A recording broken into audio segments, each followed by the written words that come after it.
What's up, gang? Thanks for listening to the Undiplomatic Podcast, the show with undiplomatic takes about the foreign policy scene. I'm your host, Van Jackson.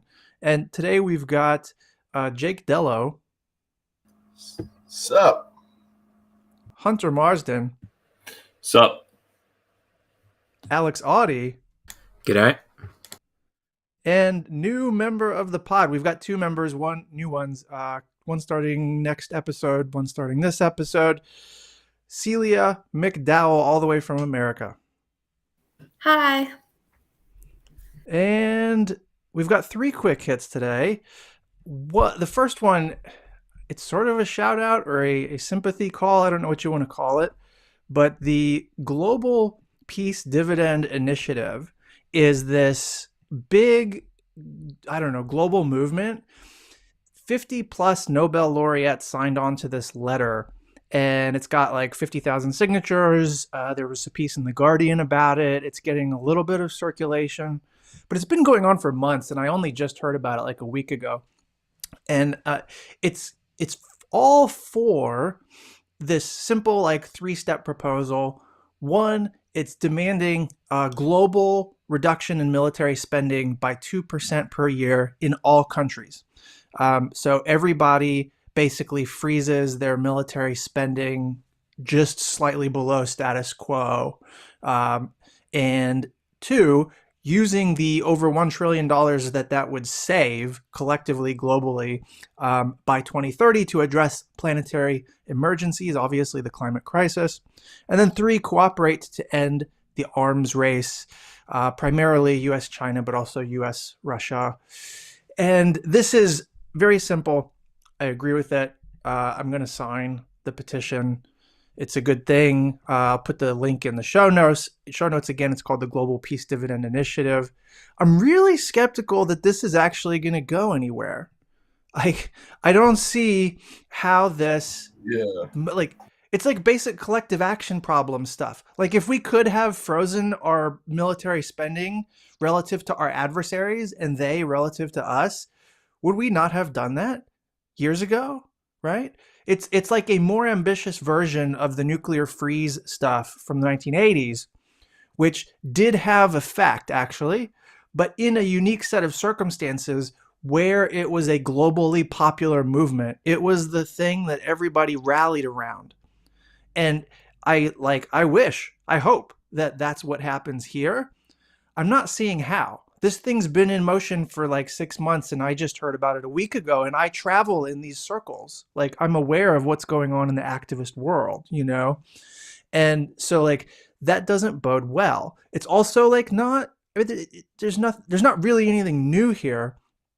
So this is, like, what needs to be done, but as usual, the thing that needs to be done needs a strategy to make it happen. What's the strategy, right? Don't arms race with rivals. 100%, man. Cooperate with rivals. Sure. How the fuck are you going to do it? How? What's the strat? Like, get us there. Get me there. Help me get there. Because I'll put it out on the pod, right? This is where I want to be too. Yeah. So I'm not super optimistic about where this goes, but you know, we'll see. It's early days. Hope springs eternal or whatever. Yeah, but they picked their timing right, man. Like, why didn't they release this and sort of work towards this more? I don't know, a few months ago, because now's the time where we sort of are already defending ourselves against aggressive imperialism in Ukraine. You know, is now the time to say we need to start the cooperation game? Yeah, Russia is an imperial power. That's the thing. So this is the problem with wars generally for progressive and anti-war causes. They create an environment where it's harder to push progressive and anti-war causes. So like as soon as the Ukraine war pops off, everything becomes harder for anybody who's like left or center left. You know, it's an environment that makes reactionary politics easier, more favorable. So it's difficult to swallow. But yeah, so skepticism abounds. The second quick hit is from Lee Hsien Loong, who is the Prime Minister of Singapore. he gave this interview, like a really long interview, or at least the transcript made it seem like it was really long, with the Wall Street Journal. And they talked about all manner of shit. It hit so many points that like I'm not going to be able to do justice to it summarizing it. But in the interview, the reason, and Hunter has some thoughts about this too, I think, but the reason why it's worth talking here is because Singapore often likes to position itself as like the mouse that whispers in the great power's ear, whether it's the dragon or the eagle or whatever. But like that's how they see themselves, like the power whisperer. And you know, in this interview, and again, it's to an American outlet, it's Wall Street Journal. He says some things that are familiar and that are consistent with what you would expect Singapore to say, consistent with things he's said in the recent years. But he says some stuff that's new too. The tone is a little different than normal. And he's really breaking in certain ways from some of his past statements about geopolitics and Asian security and his perspective on America and China.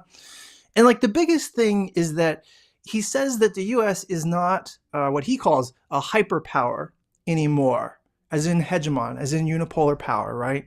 So the American quest to preserve primacy or hegemony is actually impossible to reconcile with the realities of Asian security today. And that's what he's really trying to drive home. And he's asserting that the kind of historical dominance that America has enjoyed the past 40 years, if America tries to like continue imposing that or asserting that, then the region becomes more dangerous, right? You cannot do sort of hegemonic projects in an environment of multipolarity unless you want war, right? So he doesn't want, and he says correctly that most of Asia does not want Sino-US rivalry. He specifically name drops Australia as the only exception to that, which was kind of interesting. And then he refers to Asia as China's near abroad, which was, I mean, it's not untrue, but that's like a formulation that's verboten in the US for sure. And he talks about how credibility is important, but the credibility that matters is not toughness or resolve. It's actually the credibility of being consistent and stable and competent, you know?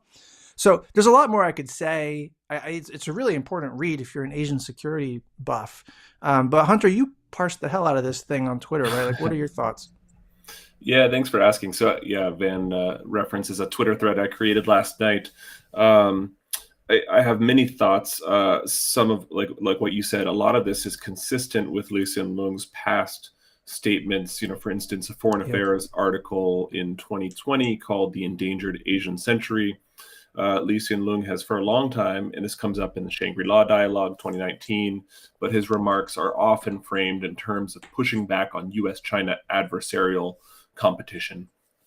What he is stressing and what most Southeast Asian states fear is this U.S.-China competition turns into conflict, and that's bad for everyone in Asia. So as the Prime Minister makes clear, the basic arrangement of hedging in Southeast Asia that prevails today, getting rich off of China while also cooperating with outside partners, not limited to the United States, has really worked to everyone's advantage.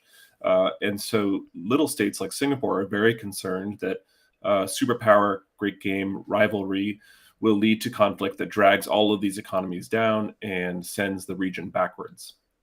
What I found different, like you are saying, was the way in which he spoke to Washington and the Washington audience. And primarily, you could juxtapose this with an interview he gave to the Wall Street Journal in 2016, in which he refers to America as indispensable as a regional security provider and trade norms setter. So the role of the United States in Lee Hsien Loong's mind has changed dramatically. And I think that's clearest in partly where he's pushing back on the United States' ability to maintain credibility in its lapses of treaties and its inconsistency across multiple presidential administrations, which we've seen in recent years. Singapore was one of the most vocal proponents of the Trans-Pacific Partnership and has really been harping on America's withdrawal from that agreement and what it's done, the damage it's done to American credibility in Asia. But the other point I wanted to raise, the passage that really struck me the most was where he's talking about the U.S.-Singapore partnership, and he says Singapore and the United States cooperate closely. We think that's good that you're participating in the region, but that does not mean we fight your wars or that we are expecting you to ride to our rescue should something happen to us. And what really surprised me with that is that actually Singapore has supported America's wars in the past. Historically, was very vocally supportive of the Vietnam War and America's counterterrorism after 9/11, even sent personnel to Afghanistan and the coalition against ISIL. So this is a major change in tone now to say that we don't support your wars, and also to say we aren't expecting the United States to come to our defense.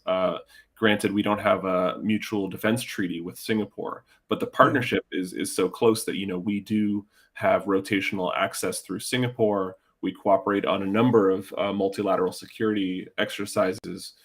So this creates a great deal of distance in my mind in the strategic partnership with Singapore. Yeah, no, fair points. That was actually a good catch too. Yeah, I don't think we're going to talk about it this episode, but there is this thing going on with Ukraine where like the global South is really not on board, or like at best they're ambivalent. They're definitely not Team Western Civilization, and there's a lot of historical baggage, anti-colonial reasons for that. This is again like in Washington, notions of the liberal international order or rules-based order. It's as American as apple pie. It's thought of as a good thing, but like a lot of people were never on board with that project, and a lot of people focus on the downsides of what that was in the blind spots of that project, right? Or the stuff that we did out of convenience, means to an end, aligning with dictatorships, right? Imposing our preferences in a kind of bullying way. But in our minds, it's like, well, we're maintaining global stability and everyone gets to benefit or whatever. That's not the only narrative that is true, right? And that's the problem. And that's why everyone's not necessarily on board. And I almost read Lee Hsien Loong's comments, especially about the like, we're not down with your wars. I almost read that not as a statement about like their historical position, which Hunter's right about, but really like we are situating ourselves more with the new third world or more with the global South, or maybe more accurately, like we want to straddle the global North and the global South the same way we straddle the great powers. Maybe that's the real takeaway, But regardless, it was a really rich interview. Like I expect people are going to be citing this for a while. Yeah. So third quick hit, major controversy on the pod, possibly. We have a test run ongoing with a new logo for the show. And I'm curious what listeners of the pod, fans of the pod think, because that probably matters more than anything. But it's easy to undo. So we could go back to the old logo if the new one is like not so hot. It's easily reversible, guys. Nothing's in stone. But I mean, I vibe with it. I'm not sure Hunter vibes with it. He called it on our Slack chat. He called it Earth Crunchy. What is it? You had like something really starker than that though. It was like an Earth Day poster. Earth Day poster plus Communist International vibes. And and I don't know if the last part was pointed at all. Like I personally don't see an entirely bad issue with Earth Day / Communist International, but it's just Ben might just have to explain to maybe new fans of the pod that he is in fact not a Marxist. Hashtag not a Marxist. Yeah. No. So like what's funny is I'm not mad at that description, Earth Day plus Communist International, because save the planet. Important, right? But communists have fucking great artwork. I mean, like they're really good at the propaganda, right? So like I'm not so mad at that, and I wove in not so subtly the like Elizabeth Warren Liberty Green color. Yeah. But I don't know. It's not mint after all. She branded it as Liberty Green, and on the color spectrum thing where it's like hashtag BC497 whatever, that specific code is like the Liberty Green color, but it's basically like a pastel mint, I don't know. I like it. I wasn't mad at the old logo either, though. It's just that on YouTube, which we're now doing like YouTube clips for the show, the green pastel type color really popped. And nobody can be confused about like the sort of anti-militarist politics of the show when you look at the logo, the new one anyway. So Maybe let a us know. question some of the listeners might have, Van, is are the old logos still going to be available on the merch? Yeah, the shirts and hoodies, there's still the old logo options. Um, I and who knows? In a week, maybe we just change it back. Who the fuck knows? Yeah. It just depends on what the people want, right? I Populism. think I'm very partial to the color schema too of the yellow and navy or black, because I think we have variations in the merch. I just love the way the bright yellow pops. Dying on this hill. Hunter's dying on this hill. Just wait till Gabby's on. You saw her thoughts on mint. She's got What's thoughts. that? Yeah. Wait till Gabby's thought on the mint colors. Yeah. Well, also, I I like got them. my baby the onesie, so I'm invested here in the undiplomatic original. What'd you say, Celia? I was saying I think the mint is really cute, and I love a little crunchy granola action. I think Yeah. that's very cute. Not sure how granola crosses over with communism. Like that crossover I've never seen before, but it's Well, cute. capitalist granola tastes better too, doesn't it? Yeah, right. yeah. Competition Foods. breeds excellence and all. All right. Well, let us know, dear listeners, what you think. Work in progress. All right. Hey, Jake, when you do this next thing, can you just like say what it's about? Because I always forget what the Yes, I can. the rules are or whatever. I can.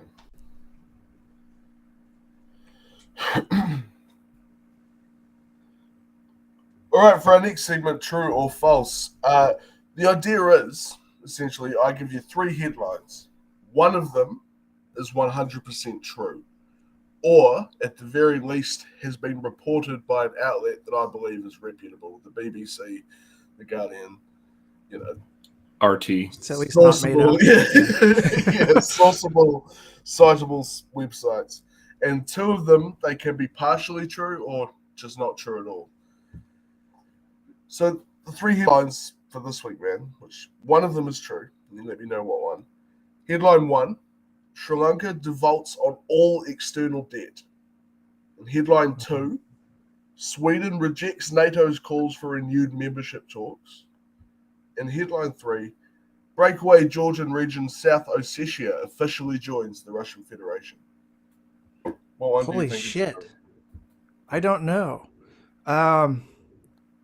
I saw that Sri Lankan debt was in the news. They're in a debt crisis. I had not seen that they've defaulted on all their debt. Fuck. I heard nothing about South Ossetia, so I'm going to say that that's false. Maybe it is Sri Lankan debt. Have they defaulted? I'm going to say that's true.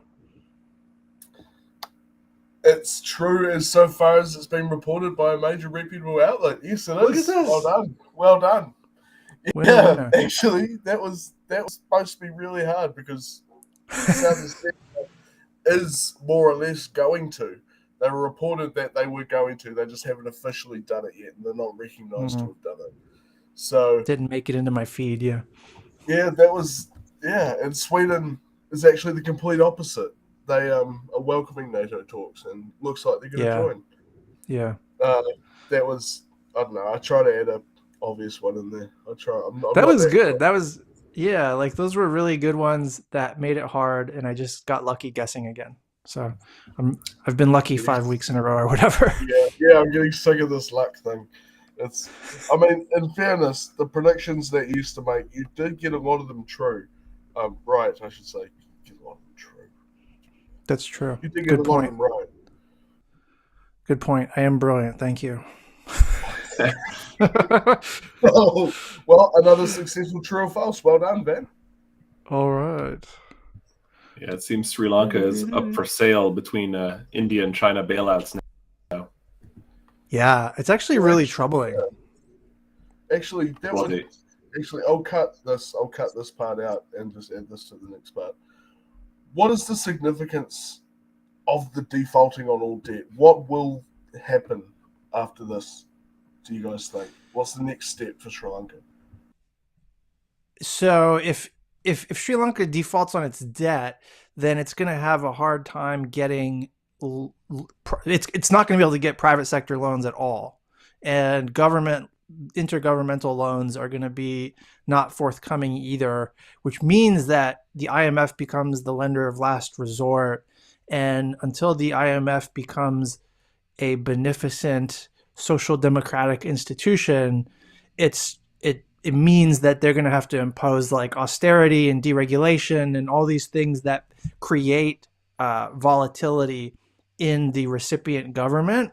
And that's how fucking Suharto lost power in Indonesia. Like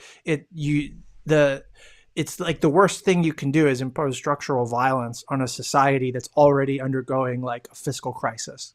And that's the IMF's like recipe book basically. So the Sri Lanka will be in a bad way, and that there's a chance that it goes into a cycle of domestic instability that then makes it vulnerable to geopolitics, right, between India and China especially. Yeah, the other interesting aspect of this worth mentioning is that you have these Rajapaksa brothers as president and prime minister who have been in charge of the country for some time since the end of the civil war. Very controversial, now unpopular leaders who oversaw killing of thousands, hundreds of thousands of civilians in this conflict that plagued Sri Lanka for a couple decades against the Tamil Tigers. So this instability could conceivably lead to the ouster of that government and the change of the country's politics for, perhaps for the better in the longer term, but in the near term, it looks very unstable. Yeah, not good.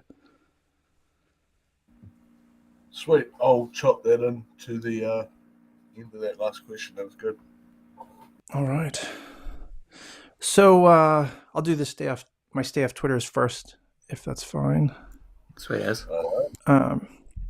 So for stay off Twitter, I've actually got 3 this week, but they're all super quick hits. In fact, the first one might be the longest. But a friend of the pod, Matt Duss, Bernie Sanders' foreign policy advisor, he retweeted out a screenshot of this Bloomberg piece by Bob Kaplan, who is famous geopolitical strategist guy, pundit. And the reason why this is good is not just the tweet itself, but because I know Bob, so there's like a personal thing here, and I have mixed feelings. So Bob Kaplan publishes this piece called "To Save Democracy, We Need a Few Good Dictators." And you can get from the piece the gist of it, right? It's like the ends justifies the means, and the means is always somehow supporting oppressors around the fucking world. So that's his shtick.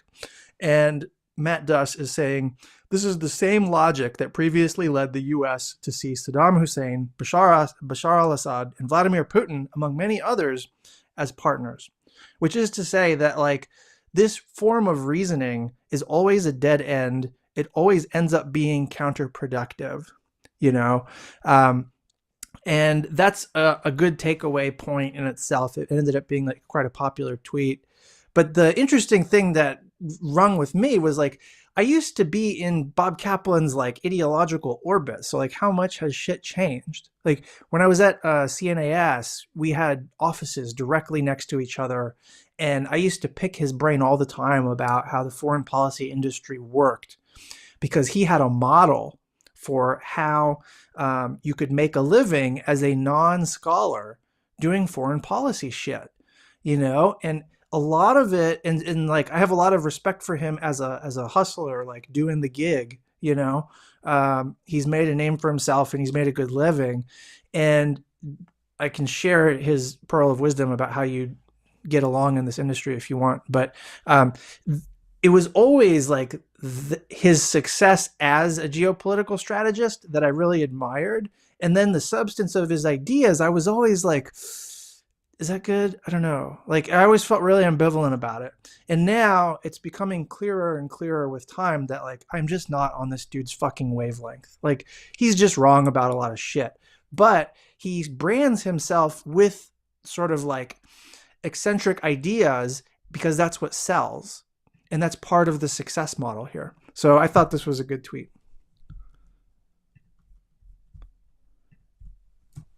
Yeah, this is another tweet. I'd say that there's a good way and a bad way to make this argument, right? If you look at, some of the themes we hit upon in the Singapore Prime Minister's interview, it's a message you get a lot of times from partners around the world who aren't liberal democracies like Singapore, who push back on the framing of the Biden administration of this conflict in terms of democracy versus autocracy.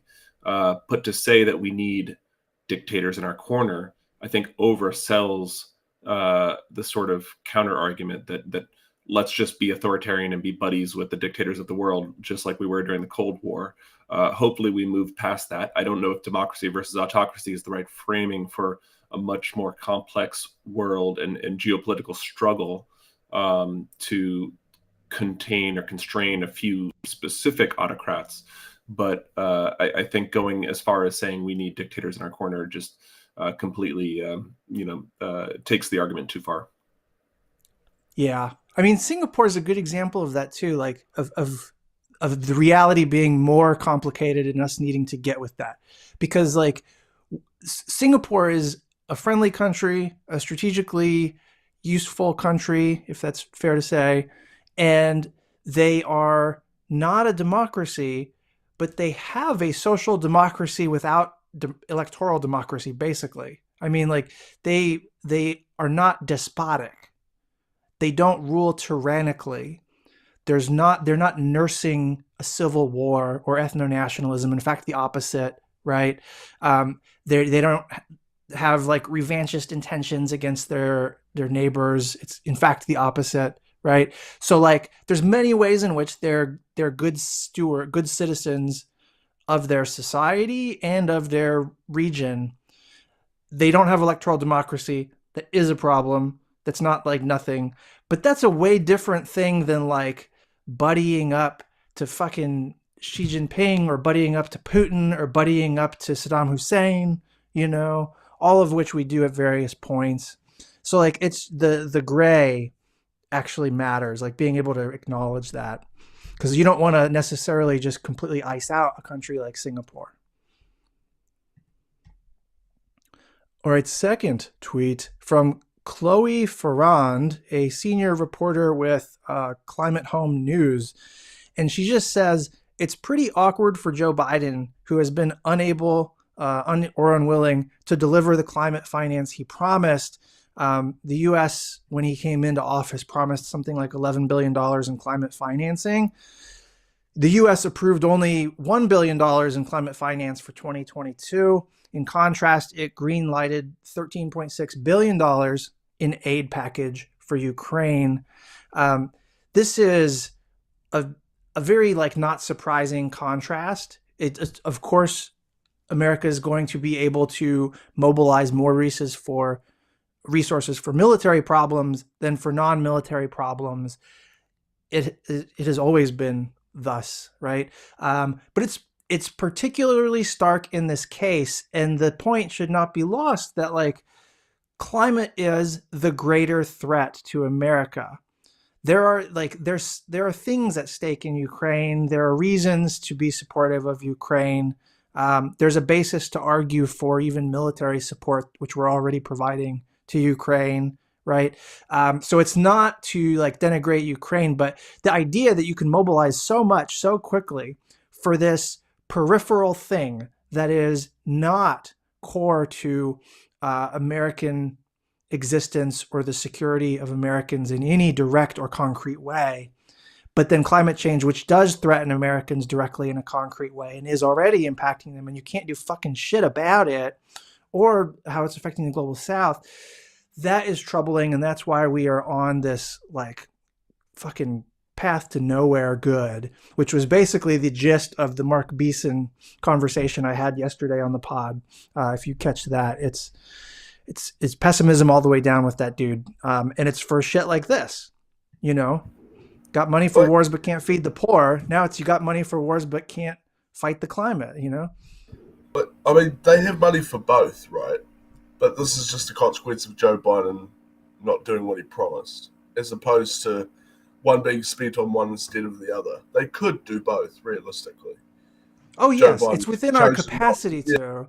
It's not even like I feel sympathy for Biden in some way. Like this is the nature of the politics of the moment. Like we're all hostage to Kristen Sinema and Joe Manchin, and Joe Manchin he said specifically, we cannot afford to invest in infrastructure and climate change because we have to have money to fight China. Like he fucking said that. And Russia, he added. So like his own reasoning about why he's cock blocking us has to do with ensuring we have enough money for the stuff like Ukraine. It's the reasoning of the militarists themselves, their logic, that ensures that military stuff comes at the expense of the goodies, the public goods, the infrastructure, the money for climate financing.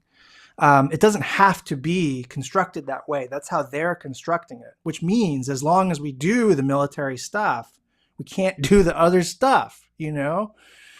It's frustrating.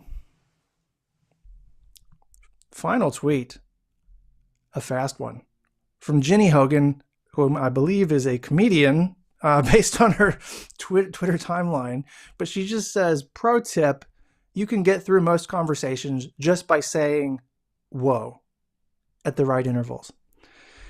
And not only did this make me laugh out loud and do like a spit take when I've read it, but it's kind of true. And it's little life hacks like this that I use to go from being like a look at my shoes introvert to a look at your shoes introvert, right? So this was, I thought, a useful tip for those of us who are not interested in looking at people in the eye.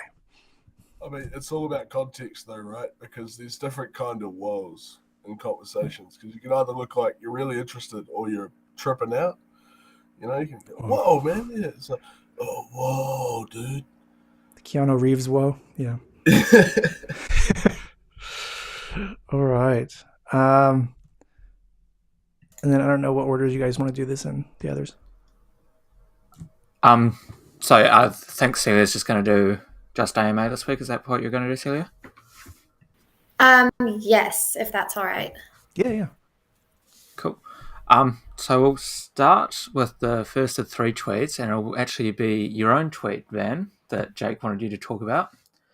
So this is the tweet from a couple of weeks ago about where you said a Democratic presidential administration with a Democratic Congress in power are producing a defense strategy that is copy and pasted from Trump's, but with even more threats than Trump's had. So, I mean, Jake can ask you specifically. And the second part, I just want to add the second part to the added, Van. There's no way Democrats are going to win or provide for American security by being less shitty Republicans. Nobody wants to vote for that, and there's no safety in it. That was a zinger, and I was just wondering if you could expand on that a little bit. Yeah, there's two different ways to read our political moment. One is that we're facing such a nightmare on the far right that we have to occupy the center in order to win, because we have to prevent the far right from getting power no matter what. What I think, what AOC thinks, what Bernie thinks, what like a lot of the like Justice Democrats and progressives think is that interpretation of like you have to occupy the center and it's a priority because we're facing an emergency with the far right, that's old logic. That's the old politics. That's not how it works anymore. There isn't even like the whole median voter thing is a myth. It's a construction by pollsters. It's not real. And so like occupying the center just makes you a less shitty version of the far right. The center is a reactionary position, right? You look at what's to your left and you look to what's to your right, and then you react. It's literally reactionary. So being centrist is kind of being right wing. And so that's not how you're going to win. And that's actually how you're going to, Macron is dealing with this in France right now. Marine Le Pen is his creation in a way, you know? And so like the far right gets onboarded and legitimized and mainstreamed more by people who claim to be centrists, but who dog whistle stuff that's right of center. You create space that the far right can latch onto. And all the while, you're failing to represent anything that would be associated with the left, as in workers or labor or equality of, pick your variety, like the form of equality, right? Whether it's material or symbolic or identity based or racial or whatever, but just equality, man. And so like seeking progress falls out of the picture when you try to do this occupy the center stuff. So like not only are you betraying what Democrats are supposed to be about, you're doing it in a way that's actually like strategically counterproductive. That was kind of my point. And so we're fucked because nobody likes, this is why everybody hates the Democratic Party, you know, which is unfortunate because like I've been a Democrat basically my whole life.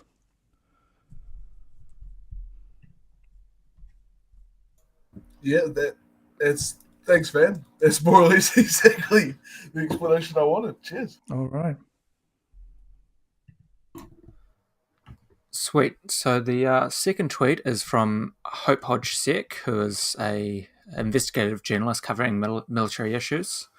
And so this is a quote tweet of a thread probably most everyone who's on Twitter has seen at this point of 20 books to read in your 20s. And it's just a bunch of self-help shit and like inspirational stuff. And her tweet is, counterpoint, read books with real thoughts in them in your 20s and stop trying to hack your life. Yes. I thought this was funny. This was another one that made me laugh out loud when I saw it.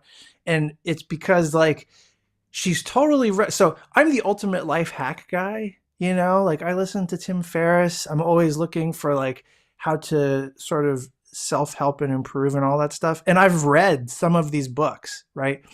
Subtle Art of Not Giving a Fuck, Think Again, Limitless, all this bullshit, Sapiens. It's all so, the problem with it is that like, especially in your 20s, this is when you should be like feeding your brain, right? Developing a worldview, a perspective on things.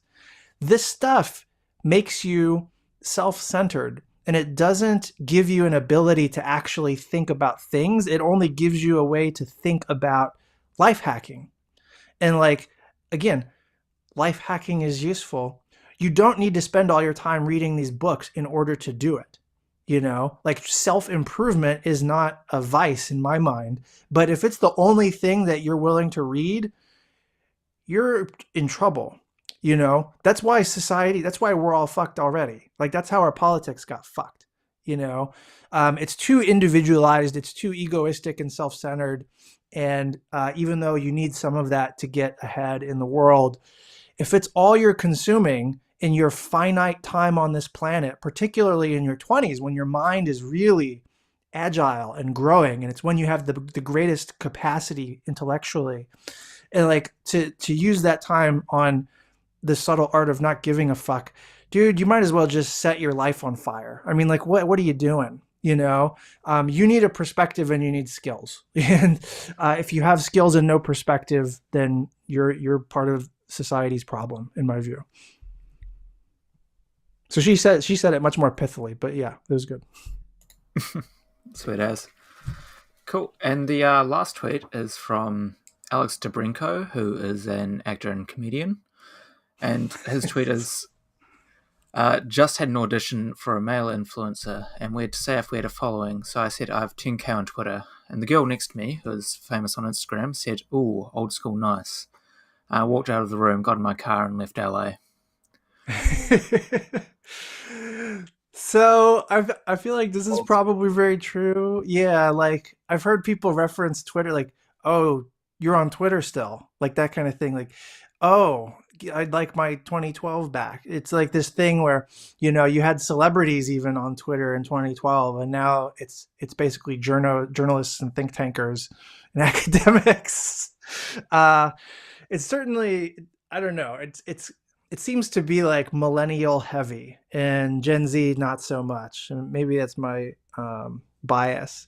But then like you look at somebody like me, it's like, oh, I have a like good sized following on Twitter. By his standards, I have an influencer level of following. But then you look at my IG, I have like 100 followers. Or like I'm not even on it, you know, like I'm there, but I'm not there, you know, certainly not an influencer by any stretch. And yet that's where like that and TikTok, I guess, is where fucking all of Gen Z is. So undiplomatic needs TikTok, doesn't it? I I can't bring myself to do it, man. It seems so mindless. But I don't know. On that note, I was wondering, does the podcast have an Instagram? Yes, but only technically. It's like super dormant, or I don't know the last time we've used it for anything. Yeah, Okay, no, I'd be So happy we to. could. I'd be happy to like get that going if that is something that you think would be a good idea. Yeah. Yeah. Instagram is way more my territory than Twitter is. Yeah, for sure. That would be great. Yeah. And this, I mean, like more so than any other foreign policy podcast, we're about Gen Z, right? Or like we're more catering toward Gen Z than anyone else in this like pundity space. But, even we are not on IG in any meaningful way. So it would be good if we were. Yeah. All right. To be continued. We are on YouTube now. Is that right?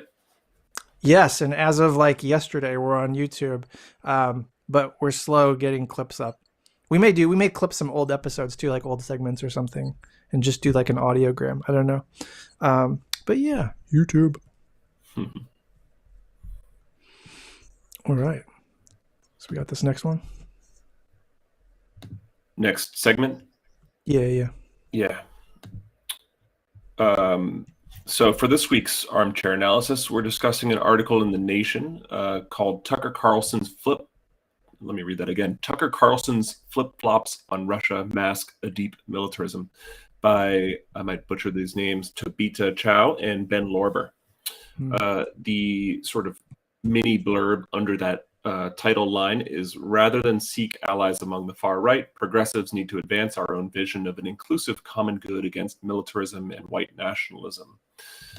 So this article ties in nicely to some of the discussions we had, 2 weeks ago, perhaps, about the conservative split over Russia and Ukraine, and how you tend to see some of these voices.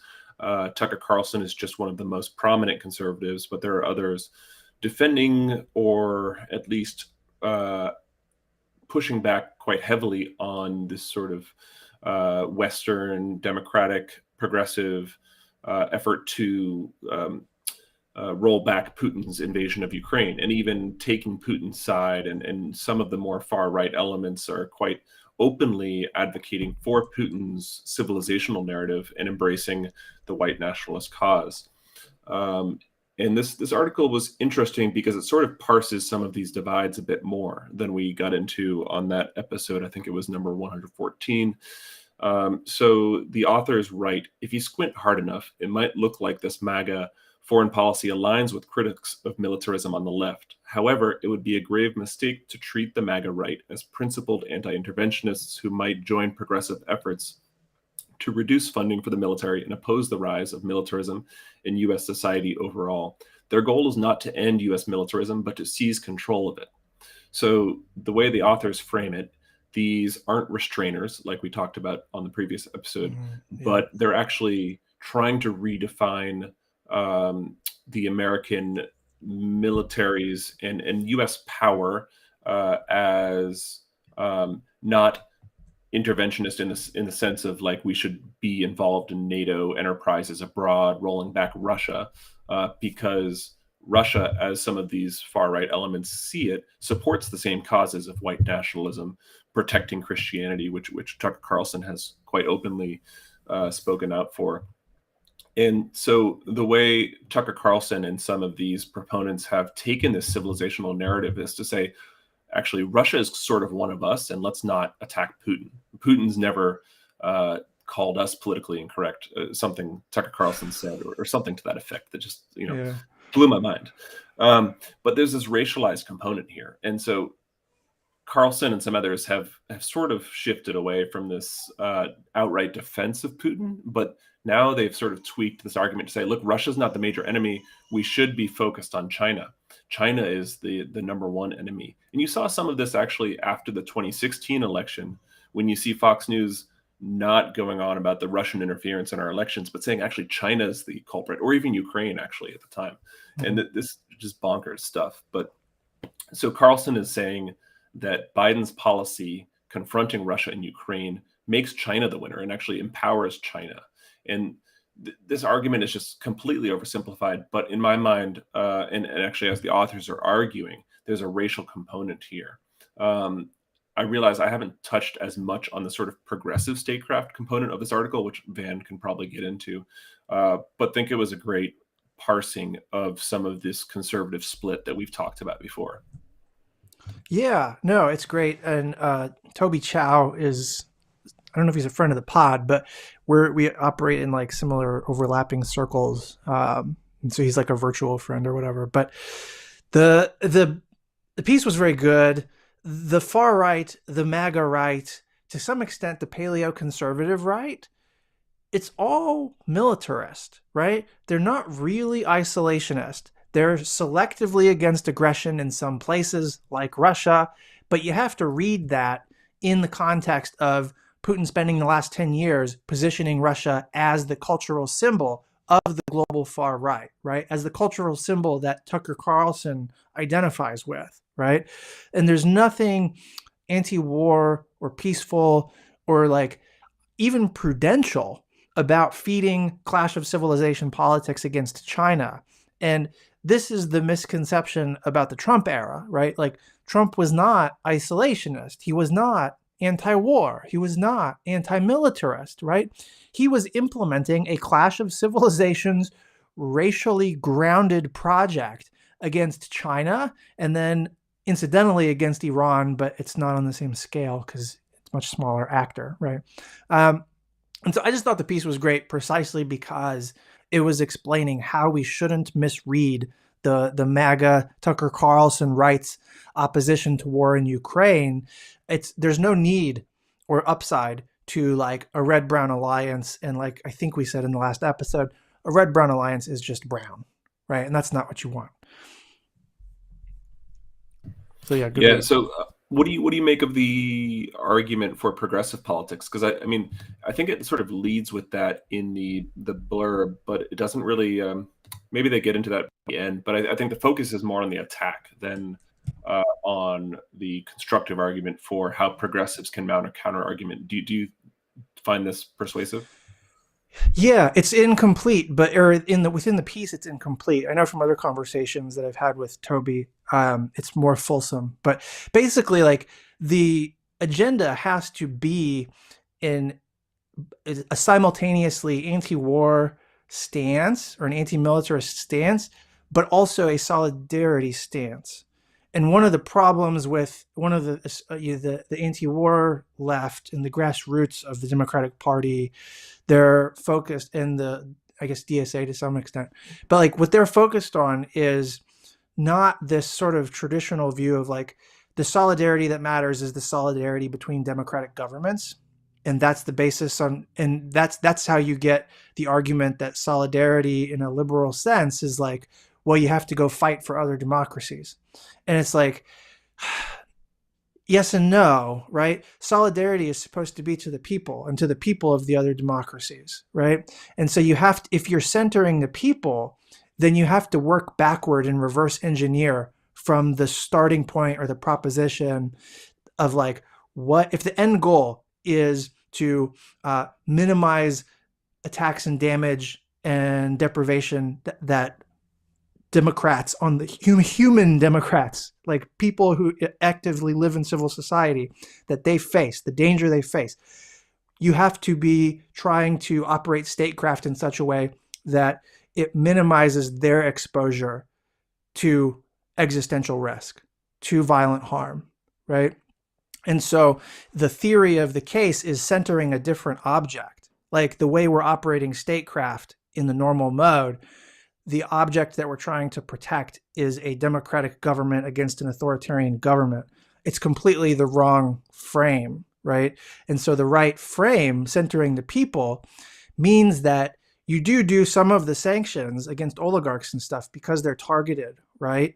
Maybe you're a little more selective or a little more judicious, but that's broadly the right thrust. You quadruple down on the green energy transition stuff because it's the fact of Putin being a petro dictator that makes this possible in the first place, right?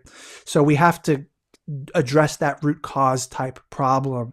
But then the other thing that you see a lot of the anti-war people arguing, because they're centering civil society rather than the government, is to forgive Ukrainian debt, make it easier for the government to provide for its people, right?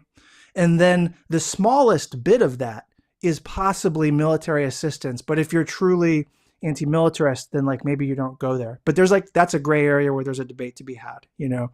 And even if you decide, you know what, we need to send arms or something like that, they need the javelins, you're going to, that's a contentious point. But even if that's where your mind goes and that's the conclusion you draw, that can never be more than like a sliver of the solution. And there's no reason to focus that sliver. There's no reason to make it our focal point or any of that stuff. And there's no point of even doing that. You don't send the javelins. There's no point if you're not willing to do the other things. If you're not willing to take on the petro dictatorship, if you're not willing to forgive debt, if you're not willing to accept refugees, if it's only arms, then you're only making it worse. Like that's kind of my read on what their stance is. Either I might be putting some of my own shit in there, but like that's the gist, I think. Yeah. Maybe just a couple of additional points that you made on top of their article. But it strikes me also that there may be this sort of broader dialogue, and reframing here is opening up a couple opportunities, a very small convergence between even some on the far right and progressives. Like Carlson's remarks, he's saying, why aren't we seizing Chinese oligarchs' yachts? You know, there is sort of some alignment in seeing, okay, so some autocrats and some oligarchs are bad. Different groups will support different types of sanctions or policies or different varying levels of militarism to respond to that. But, you know, could you persuade someone on the far right, for instance, to take in political refugees from China, for instance, based on political asylum if they're persecuted? You know, is there any convergence there? Perhaps that opens up a new conversation on support for more progressive policies that embrace multiculturalism as a way to confront dictatorships. Yes. So you don't get so the left or progressives or anti-war people get nothing out of being in alliance or alignment or circumscribing our own principles in order to forge a red-brown alliance, because that really does just become, once you start sacrificing your own commitments, what are you doing? Like that's what the fascists want in the first place, right? They're never going to deliver what your utopia is, but they're getting you to give up the things that you've gained politically for democracy, right? So the red-brown thing just doesn't work. But what I know Toby in particular has said it favorably is like, look, if some fuckhead like Josh Hawley from the far right wants to like co-author legislation that delivers, you know, progressive goals or, you know, makes progress on that side of things, then do it, right? That's the kind of means to an end logic that makes sense. But you don't need to forsake anything on your part in order to make that kind of thing happen. So it's like when there are true convergences of interest, so be it. Just don't do whitewashing or reputation laundering for the right. This was if you go back to like the Trump nuclear crisis stuff with Kim Jong-un and the summits, that was my real beef with all the summit diplomacy.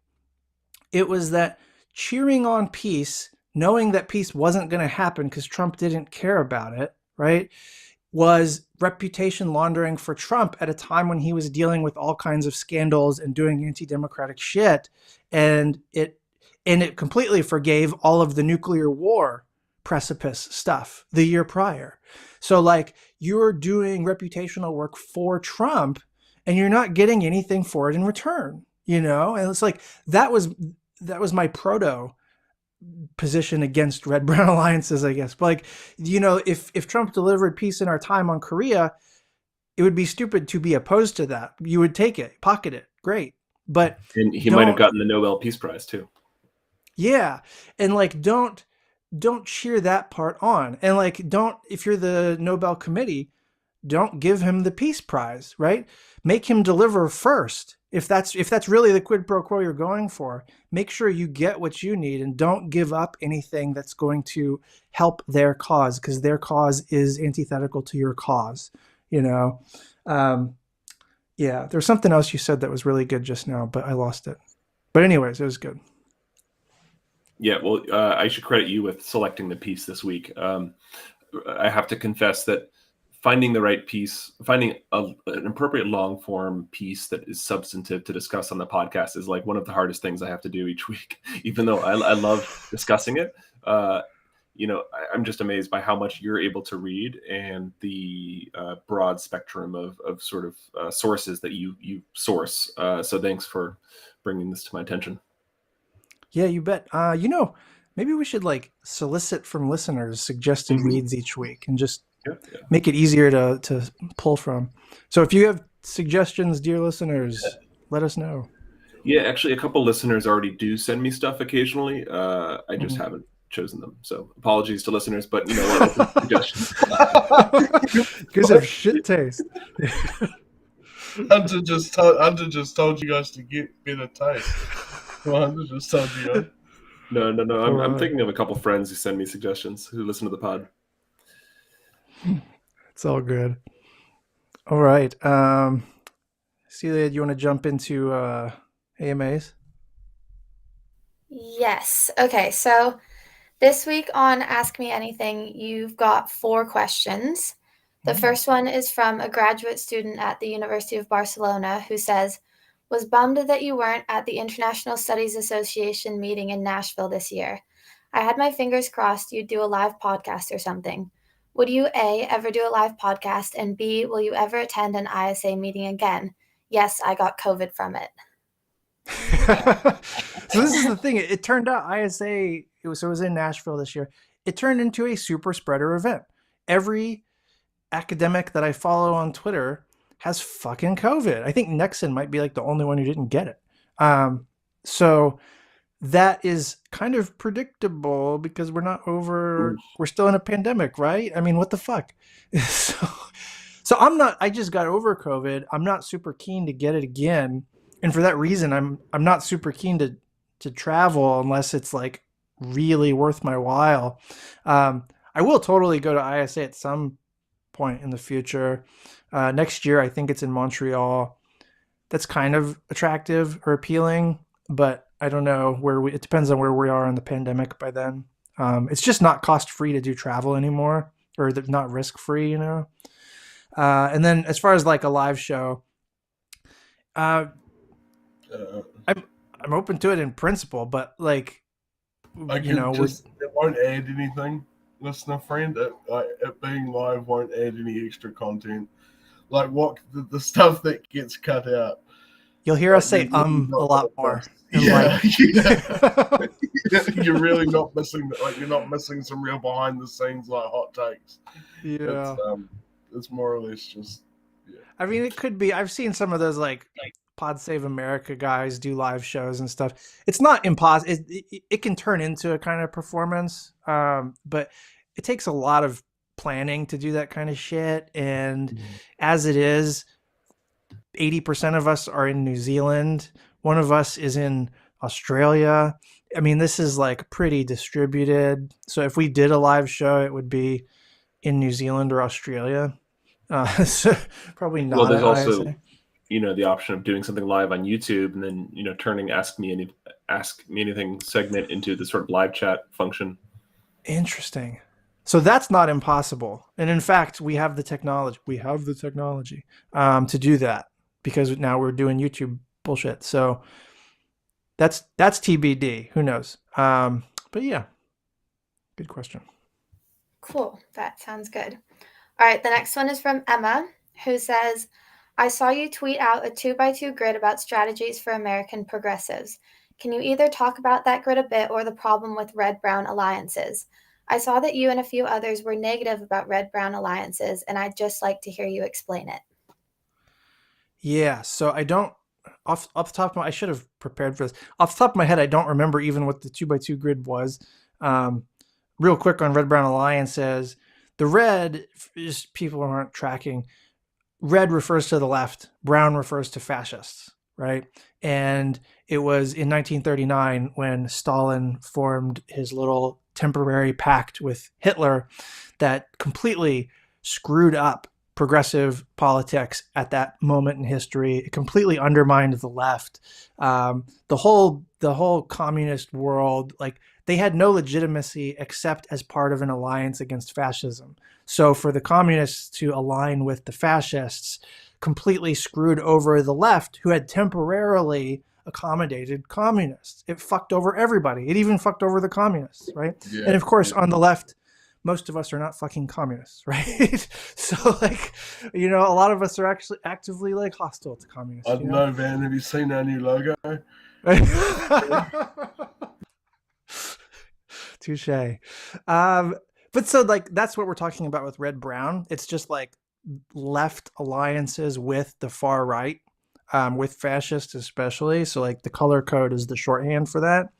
And the problem with that is that, like, if you're on the left, you're supporting democracy and equality and peace. And you can parse what these terms mean or, like, get litigious about it, but that's the goal. Ever since the fucking French Revolution, when the term left, you know, comes into being, that's the promise of the Enlightenment that we're trying to, like, move toward, right?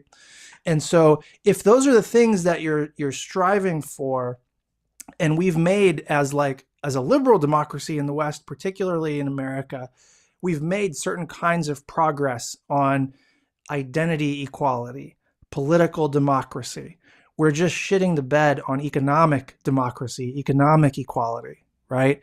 And so, like, we've made gains on the identity politics side of progress and of equality. And what the right wants more than anything, the post-liberal right, the far right, the fascism's strong, but, like, those guys, what they want is, first of all, to kill the identity political equality that we've achieved, right? Like, unwind gender equality, unwind civil rights, you know, at least procedural egalitarianism. You know, and the what they attack is the symbols. This is why they have a huge problem with wokeness, right? And so what they are selling, what the post-liberal right is selling to a lot of, like, the Marxist left, is like, look, we both hate neoliberalism. Let's take on neoliberalism together. Let's form a transpartisan alliance that takes on capitalism in the name of economic equality. But in order to do that, you got to get off your woke bullshit, right? You got to stop chanting Black Lives Matter, and you have to stop showing symbolic solidarity, right? Stop the wokeness. That's the only way. If you repudiate your wokeness, that's how we're going to get economic equality. That's the sales pitch. The sales pitch is impossible. There's no such thing as economic equality. This is the essential problem of red-brown alliances. There's no such thing as economic equality without political equality, right? And political equality is the on-ramp to economic equality. So, like, the gains that we've made where corporations feel like they have to be woke, of course that's a bunch of bullshit. Of course it's not super serious. But the very fact that, like, they feel like societally they owe that or they have to be that way, that's progress. And that's the kind of progress that we can use as a lodgment or a foothold for making economic progress, right? So it's like the job's not done kind of thing, right? But what the right wants is to kill that shit. And they use like anti-wokeness stuff in order to make that case. And if they co-opt us, we're going to never get economic equality, because there's no such thing as economic equality within a white supremacist order or within a patriarchal order, right? And that's what they're pushing us. That's what they want. And that's not what we want. So it's a loser's gambit, basically. I mean, that's my take. And then I forget what the other parts of the grid were, but can you think of any, like, concrete current examples of a red-brown alliance? so there's a new magazine called Compact Magazine, and it is a post-liberal magazine, and it's mostly people on the far right, like shit posters and gaslighters who are like the Jordan Peterson types, or like Steve Bannon aligned people. And they've co-opted onto their like editorial board a couple people who have notoriety on the left. But they're people who are notorious like shit posters on the left, and they're not like normal left people. They're people who are more aligned with like Marxism or communism. And so it's like Slavoj Žižek and I can't remember the other guy's name, but it's people who they're serious about being opposed to neoliberalism. They're serious about economic equality. They want a government that like works for workers, but they're willing to throw all of our like progress on gender and identity politics under the bus in order to try and achieve that. And they think the Democratic Party is basically the enemy. So like they're so left that they're right at that point, you know? And so that's really what's at stake. It's like you can pursue progress within a kind of mainstream, like allying with the Democratic Party, basically, and push what you can through this imperfect vessel that we call the Democratic Party. Or you can say, fuck the Democrats, they're the enemy. And let's go find people on the right who are actually going to fight neoliberalism and get us economic equality, and then do that. And it's like a burn it all down kind of strategy. And there's other alternative paths, but those are like the two stark choices that we're kind of facing at the moment. And the Compact magazine is an example of like a real world attempt to make the red-brown thing real, you know, but also like, this is what the Toby Chow Ben Lorber, the Nation piece we just went over, like they're also concerned about this. Like they also are telling fellow progressives like, hey, do not align with these post-liberal right-wing guys. They're not about what we're about, you know? So yeah, this is like in flux at the moment. That is very interesting. Okay, I'll do the next one. The next question is from an anonymous person who says, I'm a former student in your Intro to Security Studies paper, which I loved, and I'm working in New Zealand government now. At the time, you had us write an essay about securitization, and you presented us with some arguments against securitizing the climate crisis. But you never said exactly what you believe about securitizing environmental policy. Are you against securitizing the climate crisis? Is it not a national security emergency? Oh man, this is like someone quoting you out of context or something. So I almost don't want to tell my position, but basically, yeah, I kind of am against securitizing the climate crisis. And it's important to understand that securitization is an admission of failure of normal politics. And clearly normal politics has shit the bed on the climate, right? Like we're doomed in a sense. And so normal politics has failed. The problem is that securitizing something so big and not being able to actually resolve it anyway, because it's, you know, the hyper object, or like however you want to phrase it, like you're going to get you're going to either have one of two things happen. You will dilute the significance of securitization itself so that you can never really mobilize national security for anything where it's needed in the future, because it's just words. It's just hollow bullshit. You securitize this and you don't do anything about it.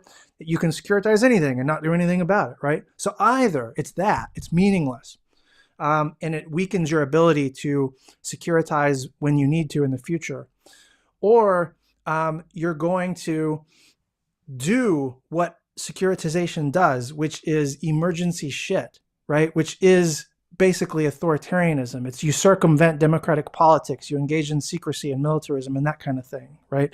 And I know this from my Pentagon days. The way that the Department of Defense thinks about climate as a national security issue is as a factor that stresses the security environment and makes certain geopolitical problems worse. And so what that means is there's nothing in the toolkit of like national defense or national security that can adequately address the climate crisis, right? So securitizing it is is a mismatch with the kind of problem that it is. And it's like you might be able to get more, like the Pentagon greenwashes itself by promoting the environment as a national security issue. And it doesn't do fuck all except make the environment worse because it's like the biggest carbon emitter in America, you know? And so there's nothing to be really gained from the process. And there's a lot that could be put at risk in terms of democracy. And there are like larger issues. There's this political philosopher at Georgetown named Olufemi Taiwo. And he wrote about like climate colonialism and the way that when democracies in the global north securitize the climate, there's a huge risk that they will do it in a way that makes them like the military police for the global south.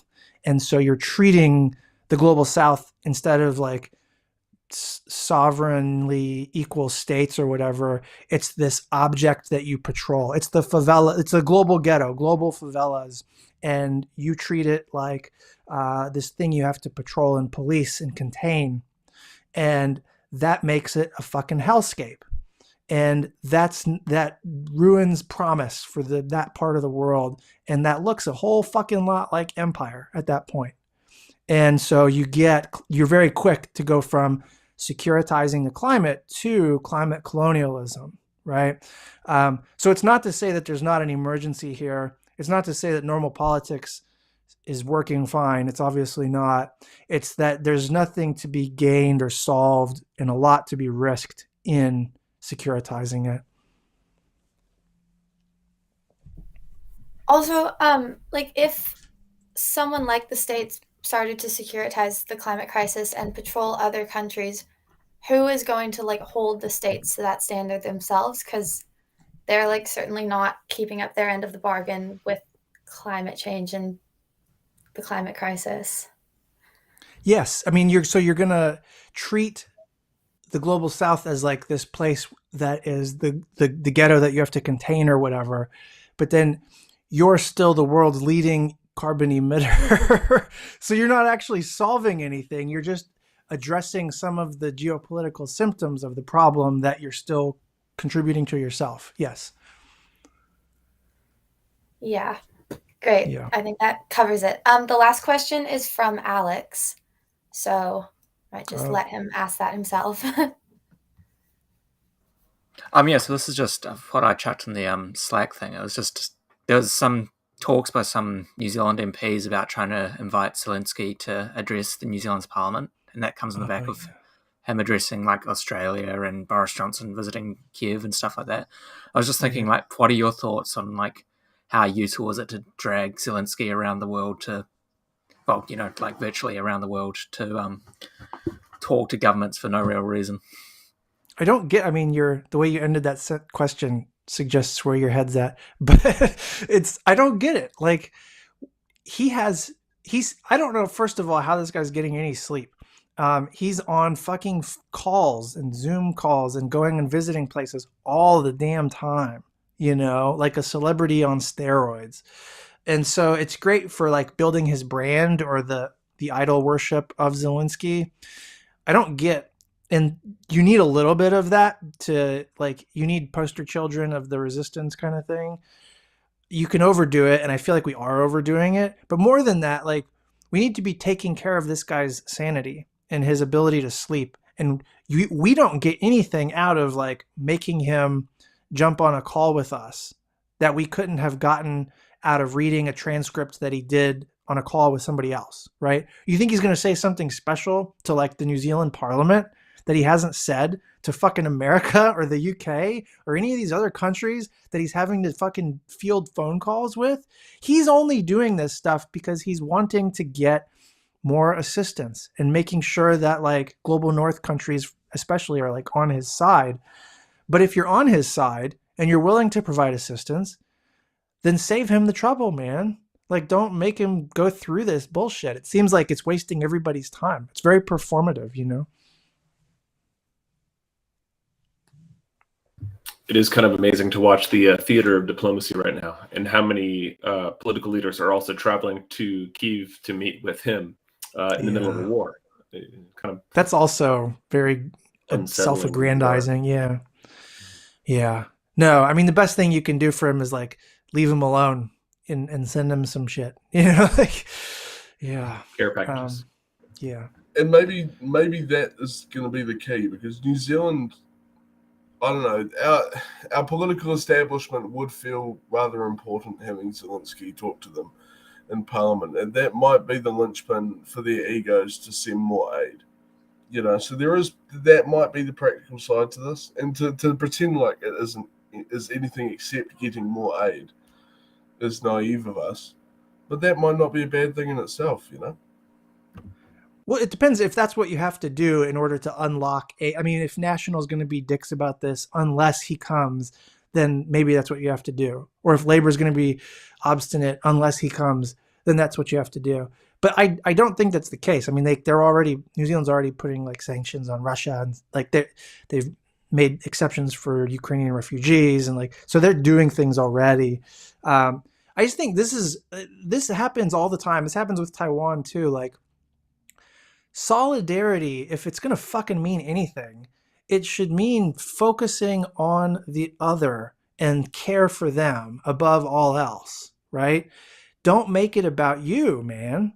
And so like this is like, put yourself in his shoes. We need to make his life as easy as possible, and that's not going to happen by holding carrots over his head and being like, hey, can you come and dance for us for an hour? Like that's not doing it. That's not solidarity. That's you being egoistic.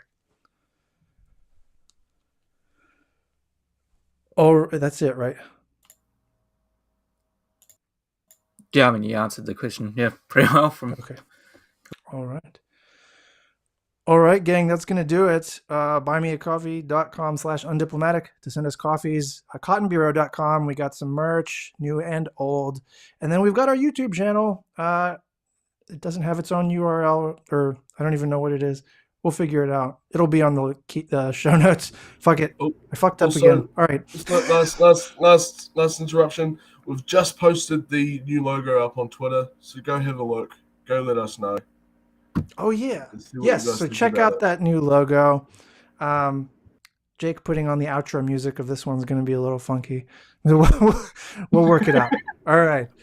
Peace.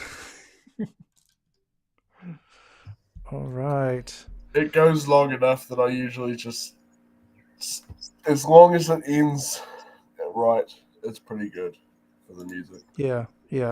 All good. This was a good episode. It seemed like this worked basically well. You guys sounded better than normal. We'll see. Oh, good. Yeah, looking forward to hearing it. I think it was pretty easy to use from my perspective. Okay, that's good. Yeah, once we got that first audio thing figured out. Which was my fault anyway. Yeah. All right, cool. All right, thanks, guys. Yep. It is. Right.